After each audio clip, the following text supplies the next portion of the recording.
اللہ سے ہم کلام ہوتے تھے، اس کی باتیں سنتے تھے اور اپنی سناتے تھے۔ مولا کائنات سے کسی نے پوچھا کہ علی وہ تو موسیٰ تھے جو سنتے بھی تھے سناتے بھی تھے، ہم حضور کی امتی ہیں، کیا ہمارا حق نہیں بنتا ہم بھی سنیں بھی سنائیں بھی؟ فرمایا حق بنتا ہے، تو کیا اختیار ہمارے پاس ہے؟ ہاں ہے۔ فرمایا کون سا؟ فرمایا جب سنانے کا من چاہے تو پھر نماز پڑھا کرو، اور جب سننے کا من چاہے تو پھر قرآن پڑھا کرو۔ سبحان اللہ۔ میں ہمیشہ جب اس کو سناتا ہوں سجدے میں سر رکھ کے اپنی بات سنا لیتا ہوں، قرآن کھول کے اس کی سو لیتا ہوں۔ سودا تو تمہارے پاس ہے، اب لینے والے بنو تو پھر ہے نا۔ توجہ، اب حضرت موسیٰ علیہ السلام نے قدم رکھا، اللہ رب العزت نے فرمایا مجھے اس طور سینا کی قسم جس پر موسیٰ کا قدم لگایا۔ آپ نے اپنے بچوں کو پاک اسٹڈی میں پڑھایا تھا کہ کوئی ہمالیہ ایک چوٹی ہے، K2 ایک چوٹی ہے۔ آپ وادی ناران کا گان پڑھاتے رہے، آپ مری کے پہاڑوں کی آپ فضائل بیان کرتے رہے، لیکن مالک نے فرمایا یہ مری تمہارے لیے ہمارے لیے نہیں، یہ ناران کا گام تمہارے لیے، کوئی بلند ہوگا تو وہ تمہارے لیے ہے۔ ہماری بارگاہ میں قد اس کا اونچا نہیں ہوتا، قد اس کا اونچا نہیں ہوتا جو اپنے قد میں بڑا ہو۔ مالک تیری بارگاہ میں قد کس کا اونچا ہوتا ہے؟ فرمایا جو یار کے قدموں میں ہو، جو اونچا نکلے اسے ہم بڑا نہیں کہتے، ہم بڑا اسے کہتے ہیں جو یار کے قدموں میں آ جائے۔ اب حضرت موسیٰ کے قدم لگے، فرمایا مجھے اس طور سینا کی قسم۔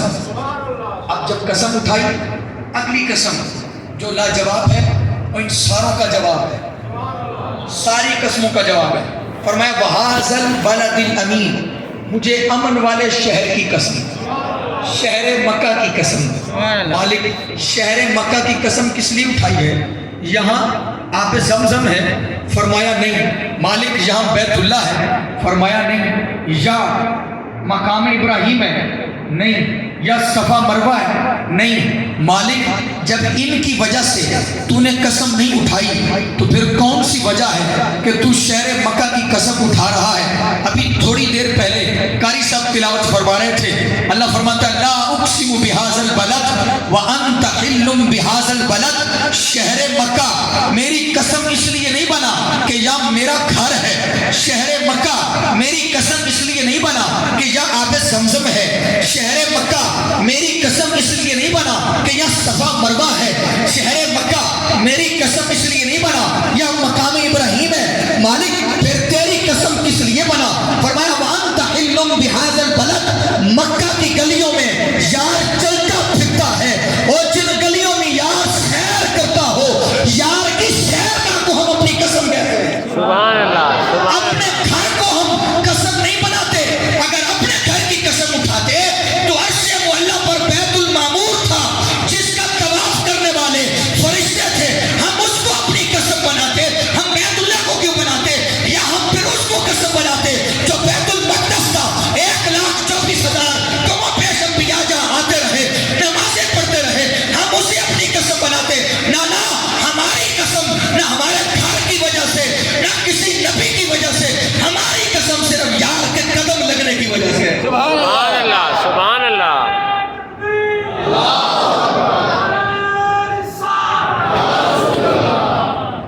فرمایا جس گلی کی ہواؤں نے محبوب کے جسم کو چھوا ہو، وہ ہوائیں ہماری قسم، وہ ہوائیں ہماری قسم، وہ فضائیں ہماری قسم۔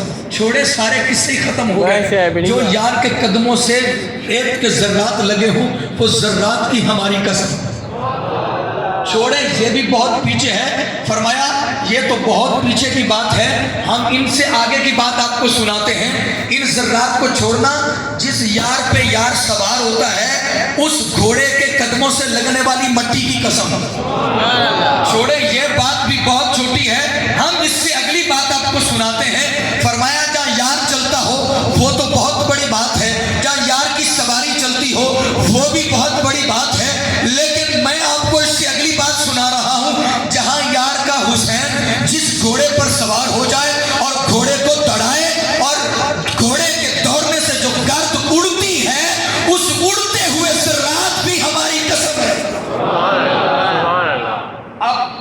بنا ہے جو یار کے قدموں سے لگا، جو یار کے نالین سے لگا، جو یار کے حسنین سے لگا، جو یار کی سواری سے لگا، جس کا تعلق یار کے شہر سے ہے۔ اب پوری توجہ کے ساتھ آپ سماعت کریں گے۔ قسم اٹھانے کے مقاصد ہوتے ہیں، بھائی ایسے کوئی قسم نہیں اٹھاتا۔ پہلی بات تو ہوتی ہے قسم اٹھائی جاتی ہے کہ بات کو سچا ثابت کیا جائے۔ اب یہاں قسم اٹھا رہا ہے اللہ، ایک بھی نہیں 4،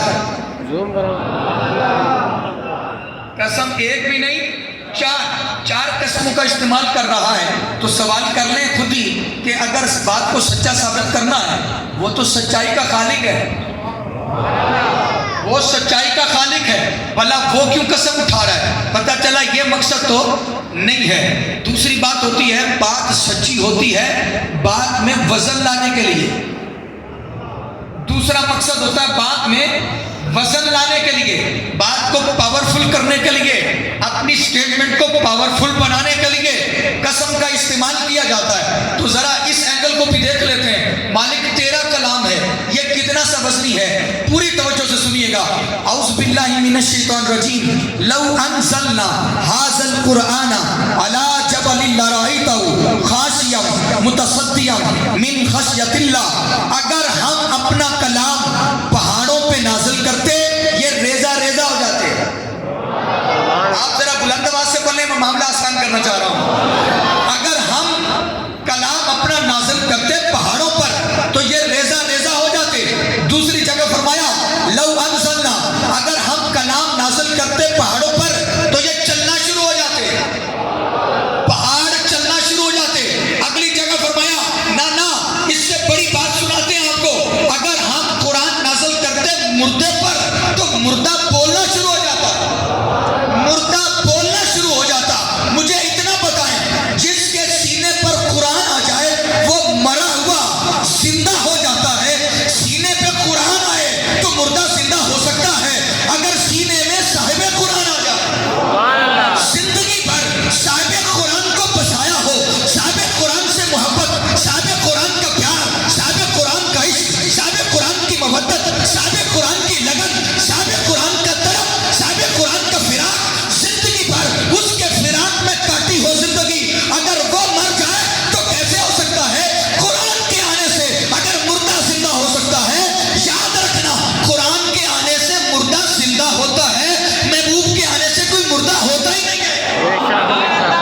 ایک بنیادی فرق ہے، قرآن کے آنے سے مردہ ہوگا پھر زندہ ہوگا، محبوب کے آنے سے کوئی مردہ ہوگا ہی نہیں۔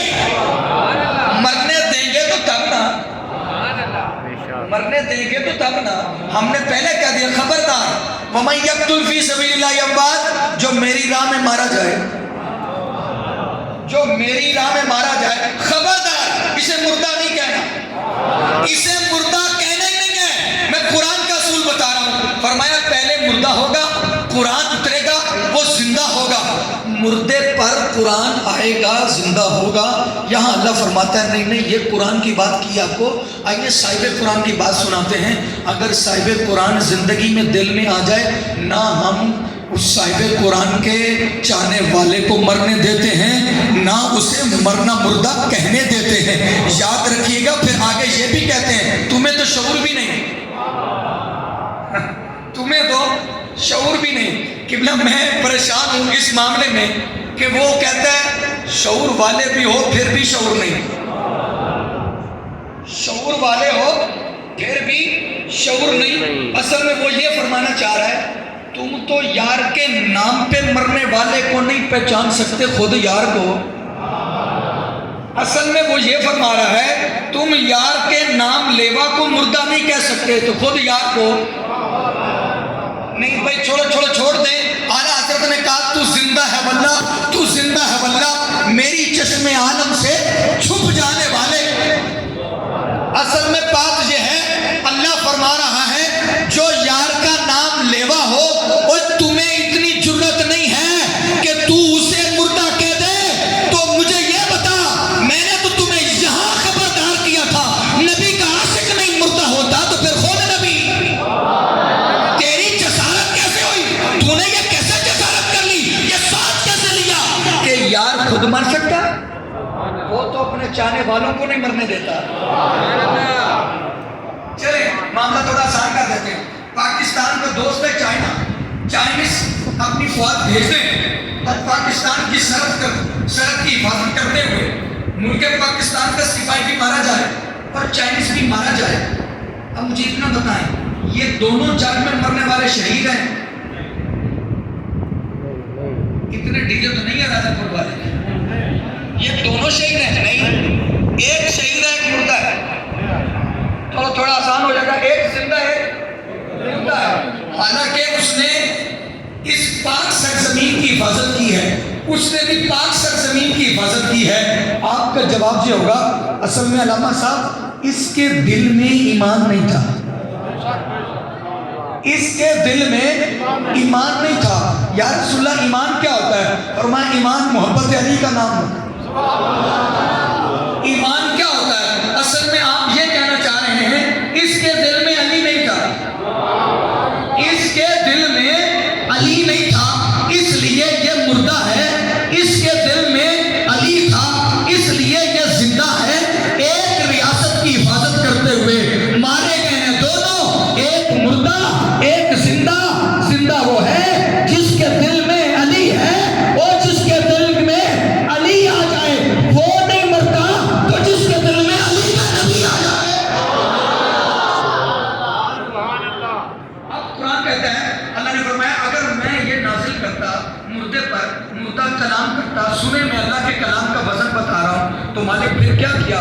فرمایا ہم نے قرآن کو نازل کرنا چاہا, ہم نے عرش کو دیکھا, اس نے جواب دیا مالک مخلوق تیری ہے پر اتنی طاقت نہیں ہے کہ تیرے کلام کو برداشت کر سکوں. فرش کو دیکھا, اس نے بھی جواب دیا. شمال کو دیکھا, اس نے بھی جواب دے دیا. جنوب کو دیکھا, اس نے بھی جواب دے دیا.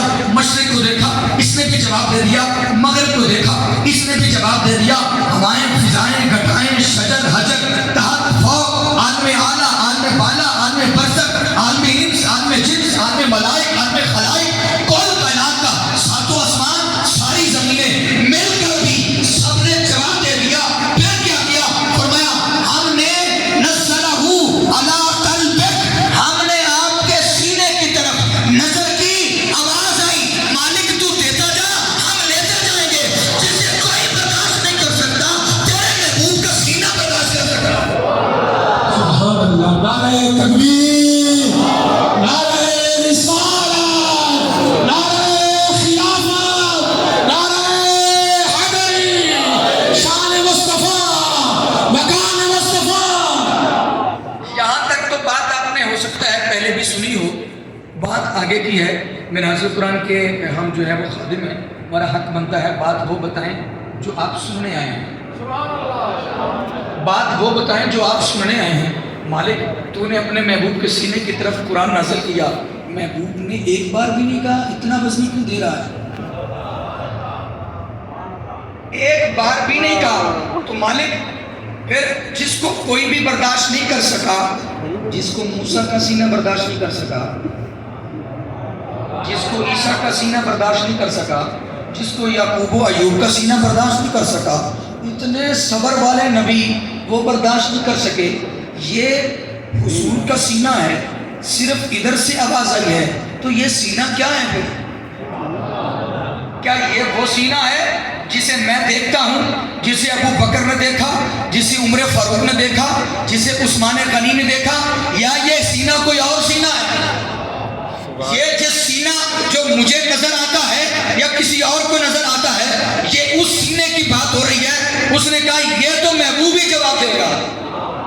وہ دل کون سا ہے, وہ سینہ کون سا ہے جس بندے کے اندر دل ہے اور اس میں دھڑکن ہے, اور دھڑکتا دل جو ہے اگر وہ نا انصافی کرے گا مجھے چشتی تک دکھ ہوگا. مالک وہ کون سا سینہ ہے جس نے اس قرآن کو برداشت کیا؟ فرمایا یہ تو محبوب ہی بتائے گا. یا رسول اللہ آپ کریم ہیں, کرم فرمائیں, اس سینے کی تعریف بتائیں. فرمایا الفاطمہ بدعۃ منی, فاطمہ میرے جگر کا ٹکڑا ہے. وہ جس سینے کی بات اللہ کر رہا ہے نا, اس سینے کا نام فاطمہ. وہ سینہ کوئی اور نہیں ہے, وہ سینہ فاطمہ ہے. مالک کیسے؟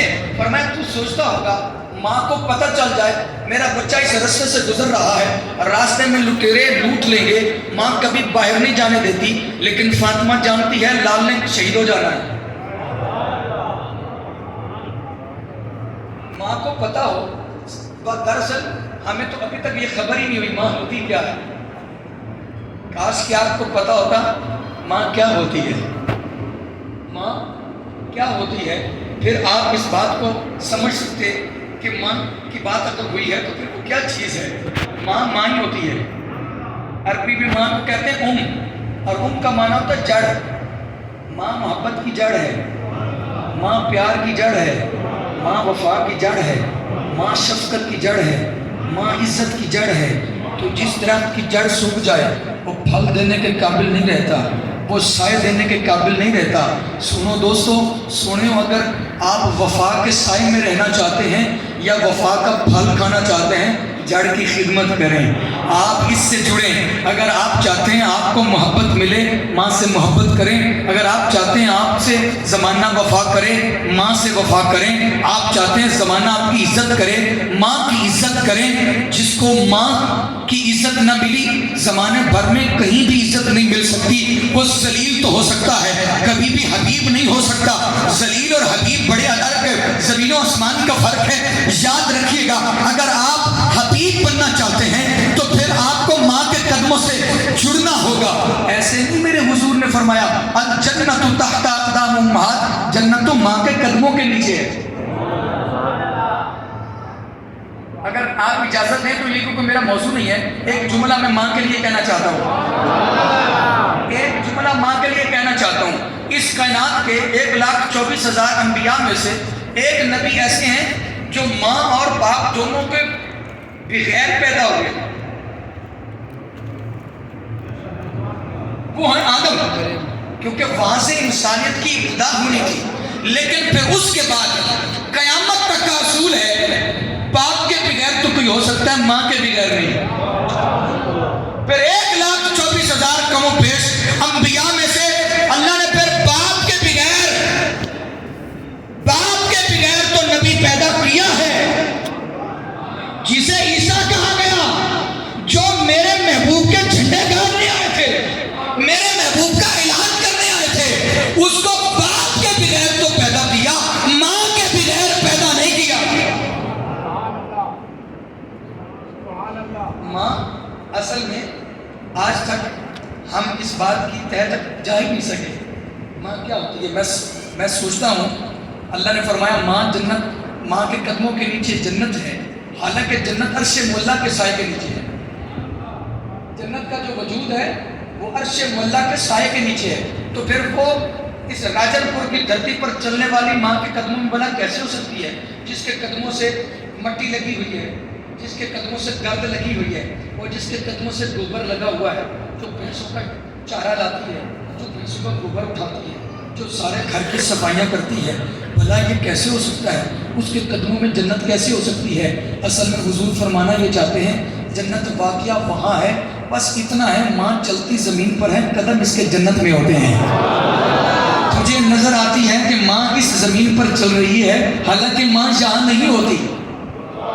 ماں کا وجود جہاں ہوتا ہے، ماں کے احساسات جہاں ہوتے ہیں، ماں کے جذبات جہاں ہوتے ہیں، ماں کی آنکھیں جہاں ہوتی ہیں، لیکن قدم جنت میں ہوتے ہیں۔ سبحان اللہ۔ اور ایک ذخیرہ حدیث میں مجھے تو آج تک کوئی حدیث نہیں ملی، ہو سکتا ہے آپ کو کہیں سے مل جائے۔ اللہ نے کوئی کرائٹیریا مقرر نہیں کیا، نہ ہی کوئی حضور نبی رحمت سے امت نے فرمایا کہ وہ جس ماں کے قدموں کے نیچے جنت ہے وہ ماں کون سی ہونی چاہیے۔ کوئی حافظہ ہونی چاہیے، عالمہ ہونا چاہیے، متقیہ ہونی چاہیے، پرہیزگار ہونی چاہیے، کسی پیر صاحب کی بیٹی ہونی چاہیے، کسی نبی کی بیٹی ہونی چاہیے، کسی ولی کی بیٹی ہونی چاہیے۔ وہ ماں کیسی ہو؟ جواب آتا ہے ماں جیسی بھی ہو۔ دیکھیں ماں جیسی بھی ہو، اچھا میری ماں جیسی بھی ہو وہ جنت دے سکتی ہے، تو حسنین کی اماں تو ویسے بھی کائنات کی سردار ہے۔ اگر میری ماں کے اندر اتنی طاقت ہے تو پھر حسنین کی امت کیا دے سکتی ہے؟ پھر ان کے ہاں طاقت کا عالم کیا ہوگا؟ آپ ذرا توجہ کریں گے، فرمایا فاطمہ میرے جگر کا ٹکڑا ہے۔ تم سمجھتے ہو کہ ماں کو پتا تھا کہ میرے لالوں نے شہید ہو جانا ہے، پھر بھی بات کیوں نہیں کی؟ جو بیٹی جس کی ایک منٹ میں، ایک پل میں، ایک لمحے میں اس کی آنکھوں میں آنسو آ جاتے ہیں، اس ماں کا کلیجہ پھٹا کیوں نہیں، چیرا کیوں نہیں؟ وہ ماں کا کلیجہ زخمی کیوں نہیں ہوا؟ وہ حضور کی بارگاہ میں کیوں نہیں آئی؟ یا رسول اللہ صلی اللہ علیہ وآلہ وسلم، آقا میں آپ کے جگر کا ٹکڑا ہوں، میرے جگر کا ٹکڑا حسین ہے، تو یا رسول اللہ حسین نے شہید ہو جانا ہے، آپ اللہ کی بارگاہ میں ہاتھ کیوں نہیں اٹھاتے؟ آپ مانگ کیوں نہیں لیتے؟ میرے امتی، میرے عاشق، میرے غلام پریشان نہ ہو۔ پتہ ہے فاطمہ نے دعا کیوں نہیں کی؟ کیونکہ فاطمہ کا جگرا اتنا بڑا ہے، جو قرآن برداشت کر سکتی ہے وہ کربلا بھی برداشت کر سکتی ہے۔ اصل میں امت پریشان ہے کہ حسین نے قرآن بچایا کیسے ہے۔ حضور بتانا یہ چاہتے ہیں فاطمہ جگر کا ٹکڑا ہے، قرآن آیا میرے جگر پر، اور جگر ہے فاطمہ، جس گھر میں آیا ہے بچانا بھی تو اسی نے ہے نا۔ اب جن کی وراثت ہوتی ہے بھائی، اپنی وراثت کی حفاظت وارث کرتے ہیں۔ یہ تھوڑی ہے آپ کے باپ کی وراثت ہو اور اس کی حفاظت محلے والے کریں۔ آپ کی جو وراثت ہوگی اس کی حفاظت محلے والے کریں۔ اور یہ تو سب کے ہاں متفقہ فیصلہ ہے کہ نبی کی وراثت دولت نہیں ہوتی، علم ہوتا ہے۔ نبی کی وراثت دولت نہیں ہوتی، علم ہوتا ہے۔ اور تمام علوم کی جڑ قرآن ہے۔ قرآن فاطمہ کے سینے پر آیا ہے، اور فاطمہ کا سینہ اس لیے تکڑا ہے کہ اس نے قرآن کو برداشت کیا ہے۔ اب فاطمہ کے جگر کا جو ٹکڑا ہے وہ اتنا ہی بہادر ہوگا، وہ 72 بھی چلے جائیں تو کبھی ڈولے گا نہیں۔ سبحان اللہ۔ اب یہ بات تو طے ہو گئی، اللہ کا کلام سچا بھی ہے، وزنی بھی ہے، یہ دونوں مقصد تو گئے، یہ تو ختم ہو گئے۔ اب قسم کا تیسرا مقصد رہتا ہے، اس نے کسی کی عظمت کو بیان کرنا، اس نے کسی کی عظمت کو بیان کرنا ہے۔ اگر آپ پوری توجہ دیں گے تو میں آپ کی جھولی میں ایک جملہ جو ہے وہ ڈالنا چاہتا ہوں، اور آپ اس کو مکمل توجہ سے سنیں گے۔ میرے حضور نبی کریم علیہ الصلوۃ والسلام کے غلاموں، آپ بڑے عاشق لوگ ہیں اور آپ بڑے پیار سے سننے آئے ہیں، اور یہ مجھے پتہ ہے کہ کتنے احباب نے مجھے کہا کہ آپ سر دوبارہ کب آ رہے ہیں، پھر جب آ گیا تو پھر کہتے ہیں سر یہ آپ کا پہلا خطاب ہے کہ اس کے علاوہ بھی ہے۔ یہ بات ہم تو ہمیشہ کہتے ہیں، ہمارے اندر کوئی خوبی ہے تو وہ ہمارے شہر کا فیض ہے۔ خوبیاں ساری ان کی طرف سے ہیں، نقص ہماری طرف سے ہیں۔ جو کچھ انہوں نے پڑھایا ہے، آپ یقین مانیں، میں جب سے حضور سید شیخ الاسلام کی فکر سے جڑا ہوں، ابھی میں آپ کو واٹس ایپ کھول کے دکھا سکتا ہوں، راستے میں 2 گھنٹے پہلے میرے فاضل سے بات ہو رہی تھی، اور وہ اپنی پریشانی مجھ سے شیئر کر رہا تھا۔ میں نے اسے خدا کی عزت کی قسم، ممبر رسول کی قسم، میں نے اسے ایک ہی جملہ کہا، میری دعاؤں کی ضرورت نہیں ہے، مشن کو تیری خدمت کی ضرورت ہے۔ وہ 2 سال سے پریشان ہے اور PhD ہے، فاضل بھی ہے، پریشانیاں بتا رہا تھا۔ میں نے کہا چاہتا ہے پریشانیاں ساری ختم ہوں؟ کہتا ہے چاہتا ہوں۔ میں نے کہا پھر مشن سے جڑ جا۔ اور میں نے نسبت مصطفیٰ کا فیض جو ہے یہ موضوع اس لیے شروع کیا ہے، اب میں صرف اس کی برکت بتانا چاہتا ہوں، اینڈ یہی ہوگا، اس لیے درمیان بھی آپ سمجھ لیں۔ وہ کہتے ہیں اچھا، میں نے کہا، کہتا بس آپ دعا کریں۔ میں نے کہا پھر میری دعاؤں کا فائدہ کوئی نہیں ہونا، میں آپ کو پہلے بتا رہا ہوں، میں یہ چاہتا ہوں جس سیٹ پر میں کام کر رہا ہوں تیرا حق بنتا ہے کہ تو اس پر کام کر، انشاءاللہ مجھ سے جو گارنٹی مانگے گا میں دینے کو تیار ہوں۔ اگر مشن کی برکت سے تیری ساری مصیبتیں دور نہ ہو تو آپ میری گردن، آپ کو میرا خون آپ پر معاف ہے، آپ جو چاہیں میرے ساتھ کر سکتے ہیں۔ کہتا بالکل۔ میں نے کہا بالکل۔ کہتا واپس آئیں، میں آپ کے ساتھ میٹنگ کرتا ہوں۔ بات اتنی سی ہے، توجہ سے سونا، بات سنیں گے۔ فرمایا محبوب، ہم اصل میں آپ کی نسبت بتا کر یہ لوگوں کو دکھانا چاہتے ہیں۔ لوگ جب قسم اٹھاتے ہیں تو مکے کی، مدینے کی، چھوٹی سی چھوٹی قسم بھی اٹھائیں تو اپنی ماں کی۔ کوئی درختوں کی قسم نہیں اٹھاتا، کوئی پہاڑوں کی قسم نہیں اٹھاتا، کوئی مٹی کی قسم نہیں اٹھاتا، کوئی گلیوں کی قسم نہیں اٹھاتا۔ یار کبھی ہوا کسی نے کبھی اپنے محبوب کی سواری کی قسم اٹھائی ہو؟